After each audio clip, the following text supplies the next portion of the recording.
La reine vampire et la princesse sirène tombent enceintes exactement au même moment, mais très vite, elles découvrent que leurs bébés ont été échangés dans leurs ventres respectifs. Dès que ce mystère éclate au grand jour, les deux femmes deviennent les pires ennemies l'une de l'autre et leur vie bascule complètement. La vampire, qui autrefois fuyait la lumière du soleil, se met soudain à ouvrir les rideaux toute seule pour profiter du soleil. Mais l'un de ses serviteurs vampires, exposé au soleil par erreur, se transforme aussitôt en cendre. Malgré cela, la reine vampire se met à s'asseoir chaque jour au soleil pendant 3 heures. Un jour, son amoureux revient et, la voyant en plein soleil, la jette immédiatement dans l'eau pour la sauver. Cela lui sauve la vie, mais soudain, une multitude de requins envahit la piscine. Son amoureux pense qu'elle est maintenant en grand danger. Pourtant, l'instant d'après, elle élimine tous les requins toute seule d'un coup de morsure. De son côté, la princesse sirène découvre que le bébé qu'elle porte est en réalité celui de la vampire. Après cette révélation, elle devient extrêmement troublée. Même sa nourriture préférée commence soudain à lui répugner. Mais étrangement, elle se met à adorer l'odeur du sang humain. Son serviteur remarque lui aussi ce comportement étrange chez la princesse. En essayant d'accepter la vérité, la princesse s'évanouit et s'effondre. Quelque temps plus tard, arrive le jour où les deux bébés doivent naître. Après beaucoup d'efforts, une petite sirène vient au monde. La princesse sirène croit que c'est son propre enfant, mais c'est alors que le médecin arrive avec le bébé vampire et les deux femmes restent stupéfaites en le voyant. Une dispute est sur le point d'éclater entre elles, quand leurs amoureux respectifs arrivent également sur les lieux. C'est à ce moment-là qu'une vérité choquante éclate au grand jour. Les deux bébés ont le même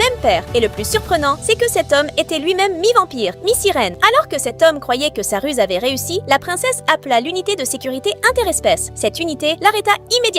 C'était sans doute la plus grande punition pour avoir trahi les sentiments de quelqu'un. Si tu aimes ta maman, like cette vidéo, abonne-toi et écris « J'aime maman » en commentaire.